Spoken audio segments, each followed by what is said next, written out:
Hey everybody, welcome back to episode 10 of We Burn Blue. That's right, 10 episodes.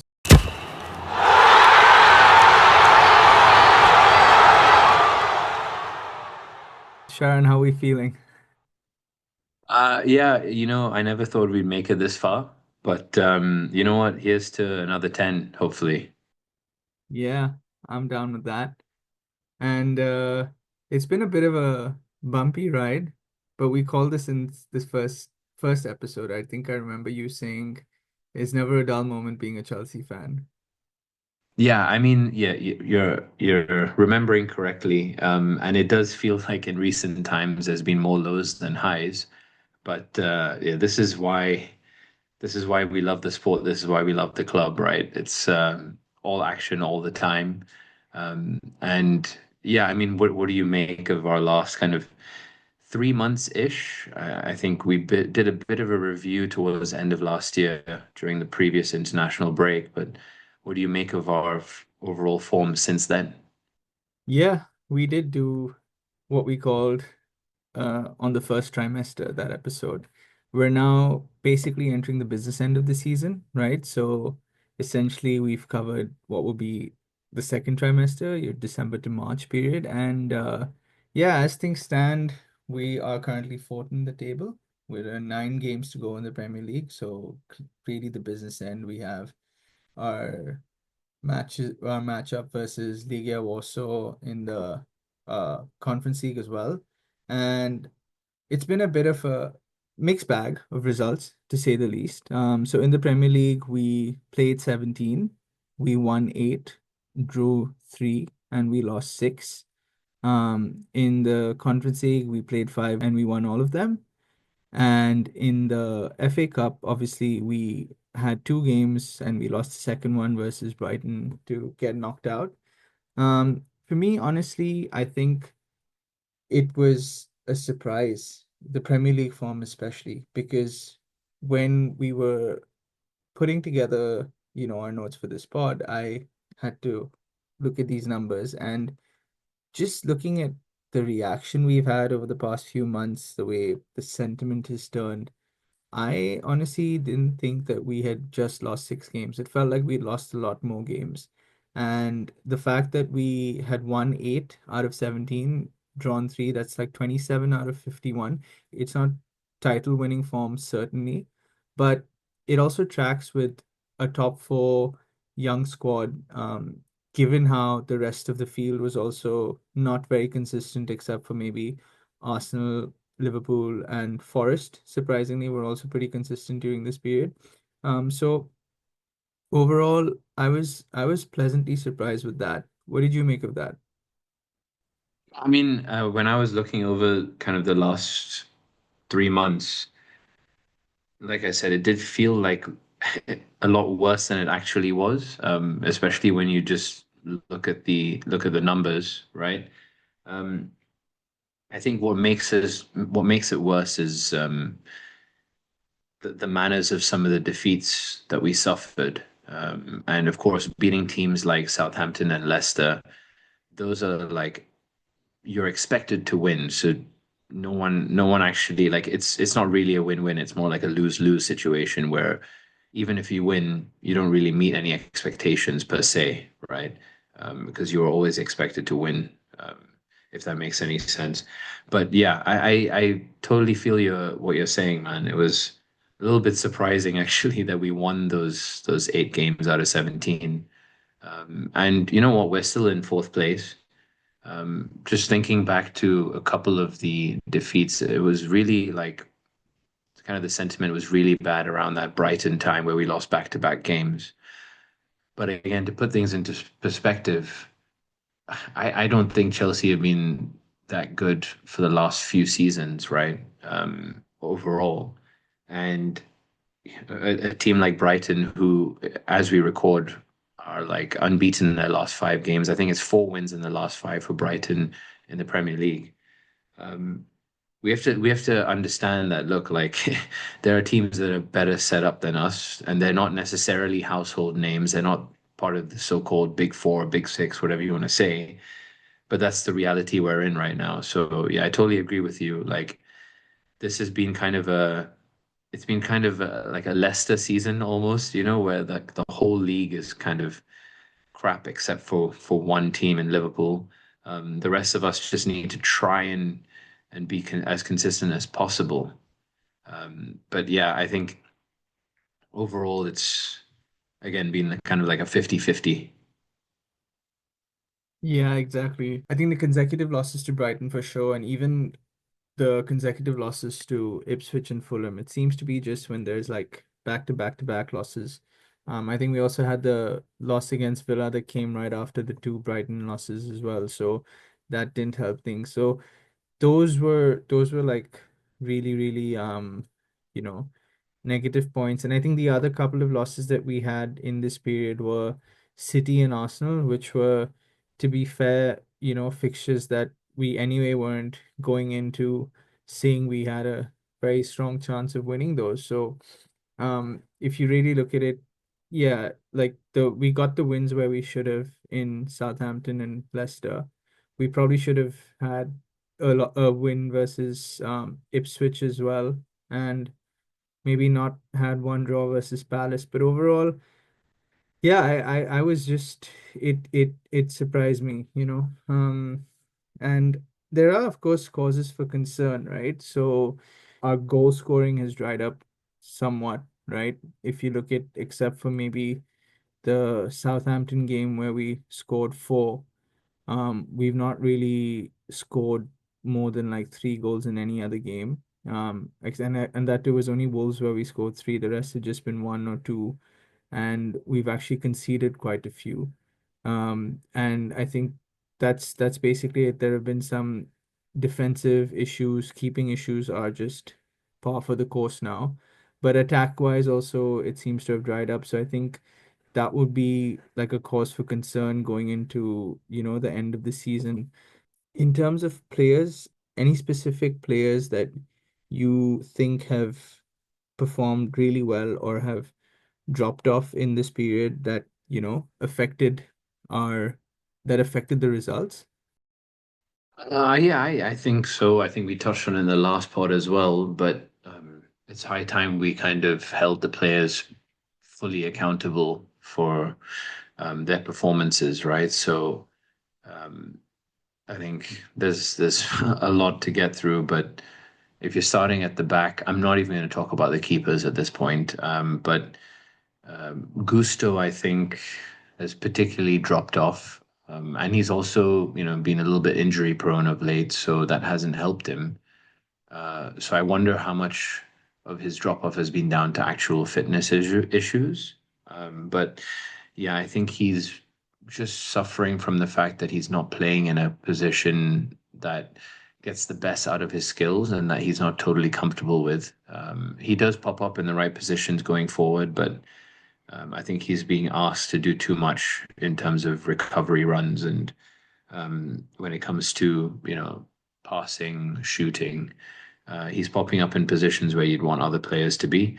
Um, and, I think on the flip side, just to add a little bit of positivity, you have somebody like Reece James who actually, for the most part, he's looked all right in center mid slash defensive mid. And he's got a passing range which I didn't actually know he had. Which is he's like a nice combination next to Caicedo, who can also pass, but is a little bit more of a tackler, right? And he's way more energetic, whereas Reece James has a bit more composure about him. So I can actually see them working as a partnership really well. Was there anybody else from the defense that you wanted to kind of pick out? Yeah, so on one flank you have Gusto, who, like you said, is probably being asked to do something that he's not used to. And one observation I had is I feel like we were getting caught out a bunch on that side when a winger was getting in behind Gusto and he wasn't able to make that recovery run. That was leading to a shot on target or a goal for, in some cases. Then on the other flank, you have Cucurella, who, in my opinion, has been really, really solid. His work rate has been spectacular, I think. He seems to be constantly running and tracking back and getting forward. And at the same time, he's added goals where, like we said earlier, it's been a bit of a dry patch. So having him chip in with the goals has helped definitely. And then coming to our centre backs, so I think we both were really chuffed when Chaloba came back. But if I'm being honest, the initial impact he had has sort of faded a little bit. I think he's made a couple of mistakes here and there in recent games, and after we've had Fafana come back and show us really what we've been missing, I think you can see Fafana's a real deal, and we've even though we lost to Arsenal, he had a good game, and I think he's gonna, if he can stay fit, he's gonna be huge for us in the upcoming games. Um, if we had talked about Colwell a little bit, we've already gone over him in previous pods, but his form seems to have dropped off. In addition to his lack of experience and maturity, I think we're not seeing him play those incisive passes as much as he used to. And on the flip side, again, Tosin has shown a little bit more of his game, right? Yeah, I think Tosin for me,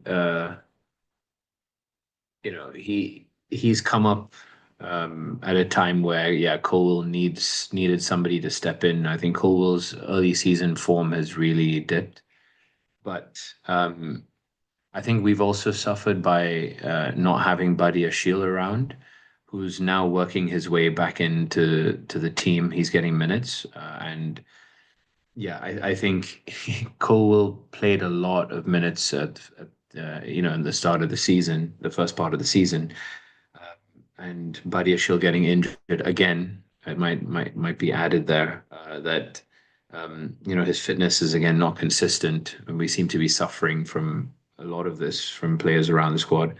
But yeah, Buddy Ashil not being there kind of meant that we relied a lot on Colwell earlier on in the season. So it's great to see Tosin stepping up. I think um, he's probably been in the last few months. I think he's been the most consistent defender. I'm not going to say best, but he's been the most consistent. And moving the ball forward from the back is quite key in this system, right? We rely very, very heavily on good passing centre backs. So if Colwell's not having a good game or a good few games, somebody like Tosin who can actually spread the play pretty well or play a line breaking pass, very, very useful to have in your squad. Um, Earlier on, I did mention Caicedo and him playing very nicely with James. I think Caicedo, has marginally dropped off in terms of his performances, but I still think, he starts almost every game because he's offering something that no one else in the squad can. Um, and it's good to see that, okay, where he's dropped off, similar to Colwell, maybe slightly less, right? Um, Enzo has stepped up in this midfield department, right? I mean, really, we were talking about the lack of depth in the midfield area because Lavia is also, pretty much unreliable for fitness, and Dewsbury Hall is not being relied upon at all, right? But at least, Enzo has come up trumps, right? Yeah, for sure. He has really turned up. I think from a fantasy perspective, I held on to Palmer when I felt like Enzo was going to do better. And in that run, in say the last maybe 8 to 10 game weeks, I think Enzo has had a better points return. So that just is also showing that it's impact even on that front. And I wish I hadn't done that. But Enzo really has turned up, and I think he's in form. I mean, he had a great game for Argentina versus Brazil as well. I think he got a goal and an assist, and he basically bossed the game. So it's good to see that. And Lavia, like you said, I think his fitness we know has been an issue, but for the run-in, I hope we can rely on him because Caicedo's drop in form I attribute to fatigue one, and also to just the fact that he's super passionate. I think um he's had a couple of rash challenges in there which have skewed his metrics just because they seem to be coming from a place of pure frustration. So um I'm hoping that we have Lavia to call upon. Drewsbury Hall has turned up here and there. I mean, I think he got a goal one of the games recently. So as long as he's there to basically, you know, provide squad cover, we should be good. And then, of course, we have a lot of issues going forward, right? Palmer, we've talked about a lot, so I'm not going to go into that, but we know he's going through a serious lull, to the point where he missed a penalty, right? I think we've both called this guy very selfish, but it would, again, we've missed him, right? Noni. And for someone who's not the finished product, he was definitely contributing here with his goals, and we've missed that. And we've also missed Mudrik, I think, on the left wing, right? Yeah, I mean, I agree with that because Mudrik's pace is, I mean, it's undeniable, and pace can almost always change a game. It just changes the complete dynamic. It changes the way position teams and defenses have to set up. And I think it kind of helps us to have like a speedster on our team, on our squad list because, it means teams will have to actually automatically drop a few yards deeper, which kind of suits our build up in a way because it allows us to, play out from the back a little bit more.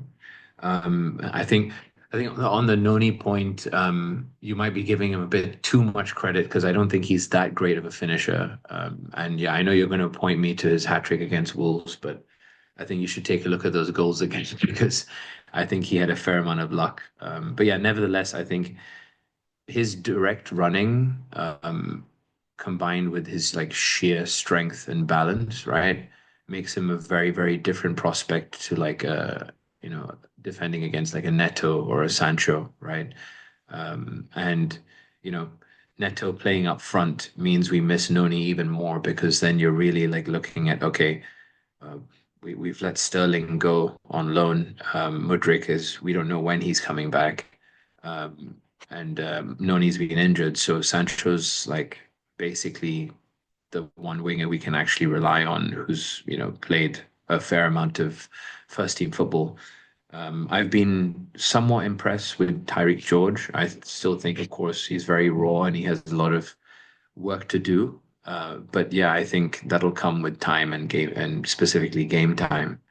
Um, but yeah, the real area we're missing is Jackson, right? Him not playing and Neto up top means, you know, defenses can still kind of tell that look, Neto, he's quick and his movement is very good, but it still feels a bit blunt up top. He's still lacking that striker's edge. And just I'm digressing a bit, but in recent times where we've had Neto up top, what Maresca is doing is essentially allowing him to play as a striker when we're deeper in the pitch or we're defending and we win the ball back. But once we have the ball, let's say, in the middle to the final third of the pitch, where the opposition are sitting slightly deeper, he's actually allowing Neto to drift out to the right wing, which again creates the issue of, well, who's going to be our box presence?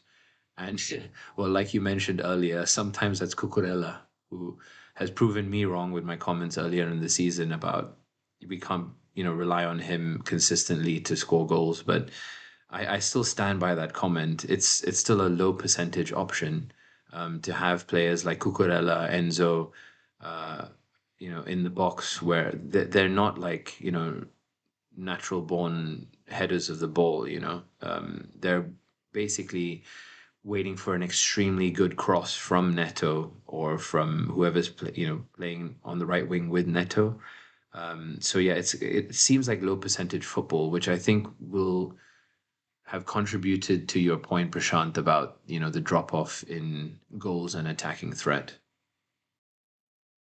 Yeah, 100%. It is low percentage football. I've felt that quite a bit, especially when I've been trying to watch games with a more tactical eye. I felt like there are times where we are picking a pass that is probably it's the lower percentage pass to pick, or we're picking a shot when we have a better cross on, and that seems to be something that's happening regularly with the way the squad is playing. And I think you brought up a lot of good points, right? So, um, like, where do I even start? So with Mudrik, yeah, 100%. It forces teams to set up differently, and we've missed that. We've become very, very predictable, I think. Nani, I know his goals versus Wolves are shit, but I mean they are goals that we haven't been getting from the likes of Sancho. And Sancho again, that's another interesting one, right? So, and this is a question you can come back to: do we keep him or not? I mean, obviously we've gone through this whole saga. We've loaned him from United. He is a good player, and I think he has a lot of potential, but it just feels like he's not able to do too much. I feel like a lot of times he's you'd expect him to dribble and take on players, and when he starts a game, I don't. This is something I think I've noticed, and you can correct me if I'm wrong. I think when he starts, he doesn't look as good. It's when he comes on versus a tired defense that he's able to take advantage of that. And I'm not sure if that is, if do we want to keep him as a squad player? I mean, I know there's apparently if we pay 5 million, we can get out of the obligation to buy. And there were some rumors that he's already told his agents he wants to go back to Dortmund. So I don't know. That's something you can come back to. Do we keep him or not? What's your view on that? We've definitely missed Jackson, because there are a lot of times where if you had Jackson on the break, we'd probably play a ball over. But Neto has tried to do that, but Neto's tendency is to drift wide, whereas Jackson would take that ball down the middle and probably get onto goal. Neto tries to go down to the wing, and then he's in an area where there's nobody to cross to in the box. And one player who I think we've both said has a lot of potential and is just not showing it. And maybe if he had a sustained run of play, he might do better. But I really don't think that's happening. That's in Kunku. For me, he's really lacking any sort of influence. I feel like his contribution in the defensive phase is close to nothing most times, and I'm really disappointed overall with how that is. And I think that's left us looking very imbalanced for sure. Yeah. Yeah, I agree with your assessment within Kunku, and I think it's because the expectations for him are slightly higher considering he's older and more experienced.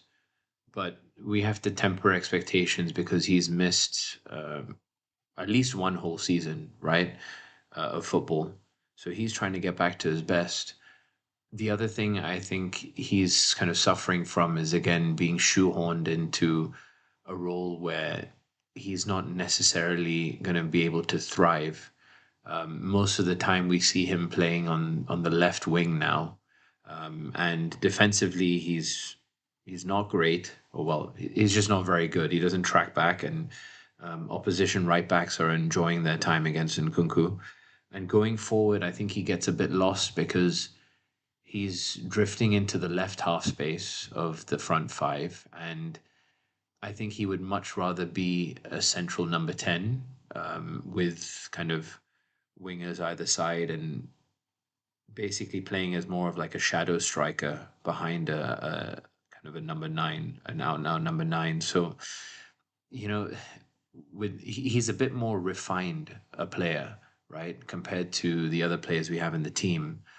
And it's just not clicking with the other players around him because once you get a refined player, you need to have a system that's going to suit them, right?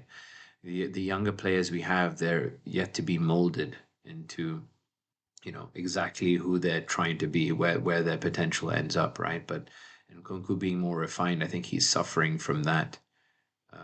And yeah, I think it'll be interesting to see whether he features a lot in this run in or not, because ultimately we may not even have a choice with regards to fitness.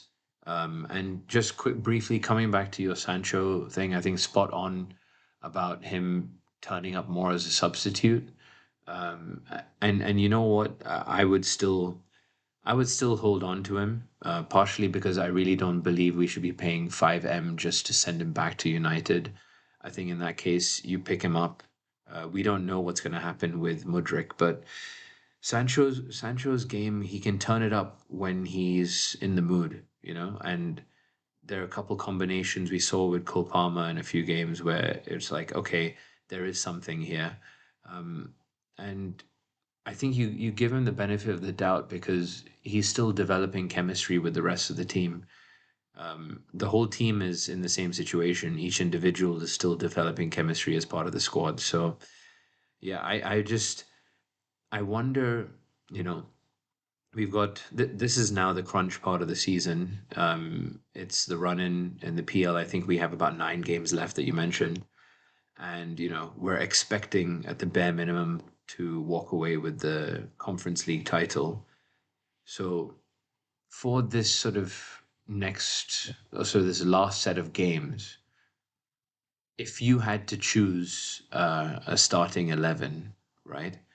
Um, I would say just a consistent starting 11. I'm not saying Maresca is going to be using the same starting 11 every game, but just amuse me. Who would make that 11? Okay, if I had to amuse you, I think I'd start Jorgensen in goal. I'd start Reece James on at right back, Fafana and Colwell in the center, Cucurella on the left. Um, Caicedo for sure in that CDM role.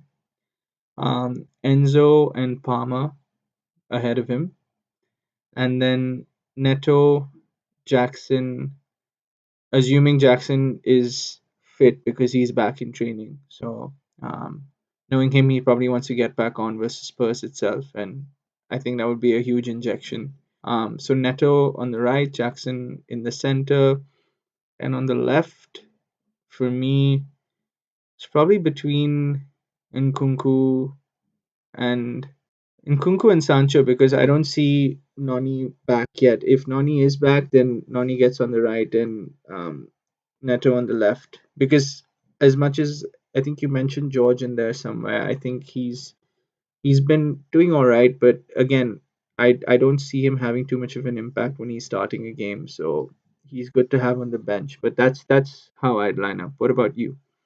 Yeah, I think our 11s are going to be quite similar, but that's also saying a lot about the depth we have in the squad, the depth that you can actually trust. So yeah, for me, Jorgensen makes it into the goalkeeper position. And then James from right back will invert into central midfield. And you've got Fofana. I think the one difference we're going to have is I'm playing Tosin ahead of Colwell because I think he's got a similar range of pass. He's adding a lot more threat in the box and defensive ability as well in the air, right? Which is where we're lacking, I think. And he's obviously adding a bit more composed leadership, whereas I think Colwell is liable to get a sending off or at least picking up a yellow. I think Tosin is um, looked at slightly differently. I think his temperament is much better for what the squad requires. And of course, you have Cucurella, who's gunning for top scorer in the squad, playing at left back and just inverting into the back three. Um, then you have to have Caicedo next to James, and I think Enzo for me gets the nod in this kind of like left half space slash box to box midfielder slash attacking midfielder, whatever it is he's doing, just let him do it. Um, I think where it gets interesting is do you play Palmer or not? And the truth is, you kind of have to because even if Nkunku is given the chance to play in that role, you're thinking like, there's no way he'll be as good as Palmer, you know. So I kind of understand the reason why Maresca was playing Palmer, even though he was honestly quite crap, to be honest. So I think, yeah, Noni for me plays right wing, um, Palmer behind Jackson and Neto on the left, and you've got Sancho coming off the bench, and Tyreek George should definitely be getting starts in the Conference League. Same thing for Achiampong. I think for me, he should definitely be playing in the Conference League, even ahead of somebody like Chalobah, because yeah, I think he's got more. Achiampong has a similar style to Fofana. I think he's a bit of a ball carrier and he backs himself that way. Um, and yeah, I think Cowell and Chalobah on the bench, but as good cover. Our defense at least looks pretty solid. Yeah, yeah, that's true. So given now that, like we said, there's 9 games to go, 27 potential points. We're kicking off this run in versus Spurs midweek.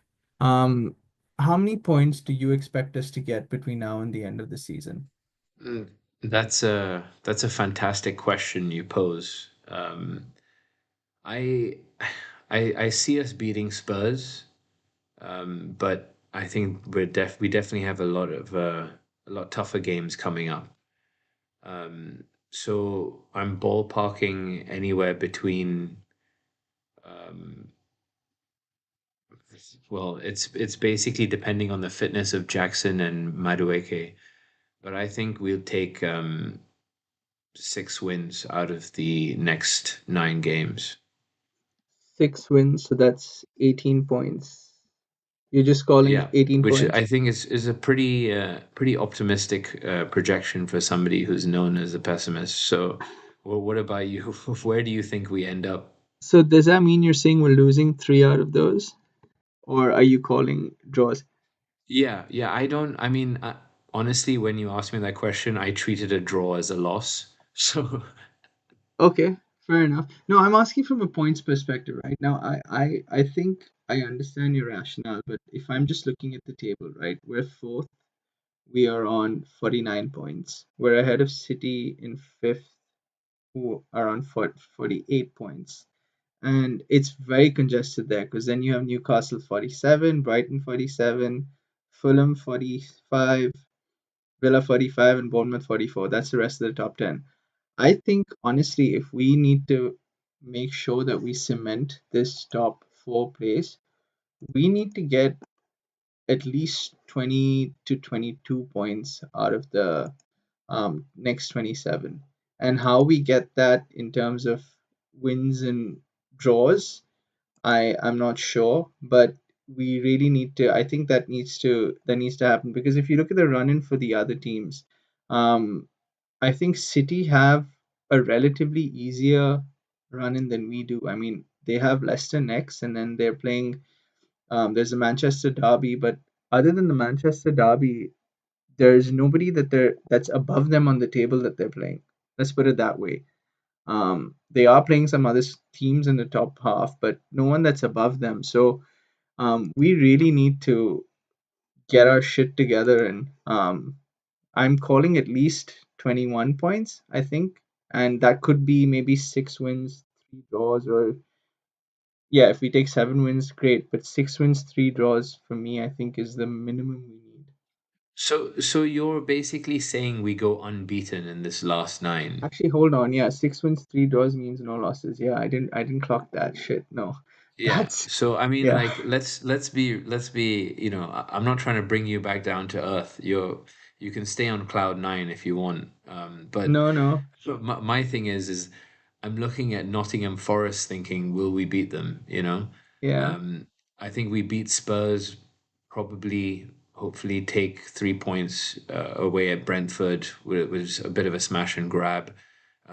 Ipswich is a must win, and we need to do them for what they did to us. And Fulham again, local derby, we definitely need to win this. So I'm calling like maybe the next 4 games is where you're looking at wins. Everton under David Moyes are looking way trickier. that's true. But Yeah, again, that's your fifth win if you're going to win anywhere. And then you're looking at one game between Newcastle, Man United, and Forest where there's a win. You're not going to beat Liverpool. There's no way. yeah. It's a really tricky running, man. To be fair, I think so. We're It's definitely going got to it's be got to be the hardest run in that anybody has because we're recording this straight after the Arsenal game as well. yeah, man. I don't know. I think let's save the predictions for real time. Follow us on X at We Burn Blue because we'll definitely be giving you real time predictions on a game by game basis because it's too tricky to call. And I also think we're gonna have more urgency in games if results don't go our way. I mean, if we hypothetically, if God forbid Ipswich did a double over us, I don't see why this team would not want to, push to beat a Liverpool. Honestly. I mean, they always want to push to beat everybody, right? But what they want and what actually happens is a different thing, right? So this is the thing. I think I can't fault this team for, well, most of the time we can't fault them for drive, and I think that's where Enzo has been key. But like you said, it's too difficult a period to call at this point. But I think 18 points, 6 wins is actually quite respectable, and we have to hope that all the other teams are also around us are equally inconsistent as they are now. Yeah, I think 18 points then seems to be the consensus. I still edge closer to 20, but let's see how it goes. On to a little bit of just some fun stuff. We had obviously Chelsea celebrating 120 years, about what, on the 10th of March, and there's been a lot of fun stuff happening about that. I don't know if you caught even some of the merch, but there was a sick T-shirt that I wanted to pick up, and it went within hours, I think. But yeah, the fans voted Chelsea's team of 120, and I'm just going to run through this real quick. So in goal, no surprises, we had Petr Cech. We had Aspilicueta, Terry, Thiago Silva, and Ashley Cole in defense.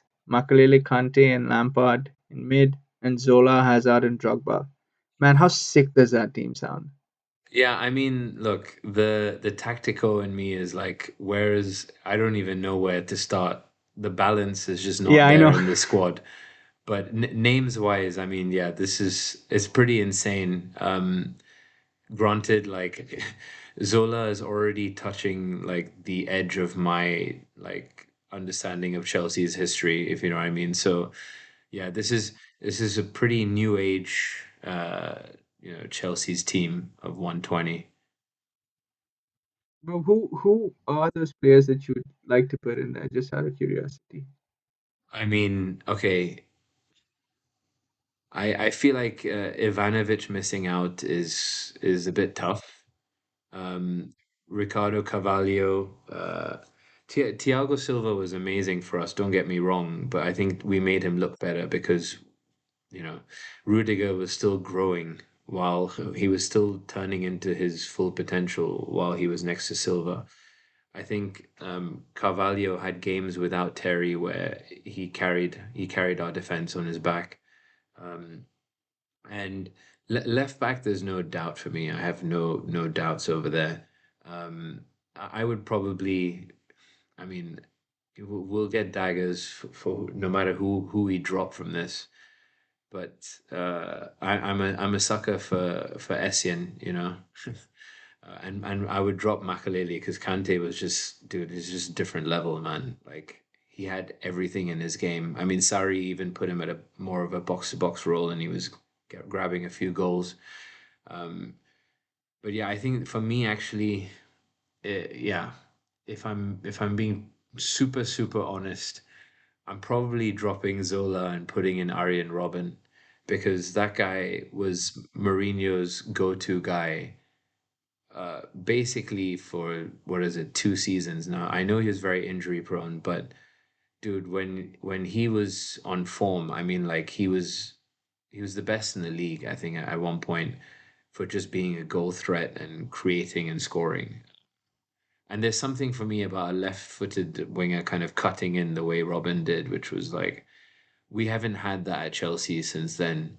Um, and you could argue Hazard um, kind of right-footed but doing the same thing. I think Hazard's game was slightly different to Robin's, but yeah, I think that's the main change for me.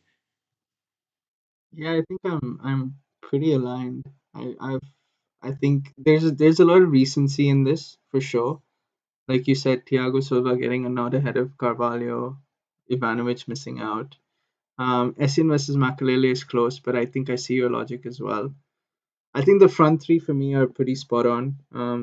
I could also understand though what you were saying, but it was fun. It was fun to see this, and I think, yeah, a lot of recency. I'm sure if you go back prior to the Mourinho era and even before that, there might be some players that would show up in this list as well. But very, very fun to see. And then we had some recent triumph with the Chelsea women's squad. That was amazing to see. So they had like three fixtures, well, four fixtures versus City. They, in the women's League Cup, and then the Champions League quarterfinal, uh, double header, and they had a league fixture in the middle of all of that. And it was a clean sweep, except for, I mean, losing in the first leg of the Champions League quarterfinal, but then going on to beat them. So that was pretty impressive. I mean, that's the elite mentality we talked about that was missing in the men's squad. Yeah, I mean, like, long may this continue. The women's team is upholding what kind of what legacy fans, I guess, what we're used to at this point. I wonder what Chelsea fans, like kind of the younger ones who are growing up with this generation of players that we have now. I wonder, what their perspective of Chelsea is. But yeah, the women's team are really upholding that whole image that we, us fans and the older fans are used to. Just going back to the CFC 120 squad, are you seriously telling me then you're not going to put Robert Sanchez in ahead of Petr Cech? Bro, what are you saying, man? Sanchez isn't even in the same orbit. There's no way he gets in that squad. Yeah, but I mean, you never know. He could still turn it around. No way. Nothing he could do is gonna get him there. No way. But yeah, coming back to it, with the women's squad, long may this continue. Like you said, this is probably their best chance to win the Champions League, at least based on current form. So we hope that continues.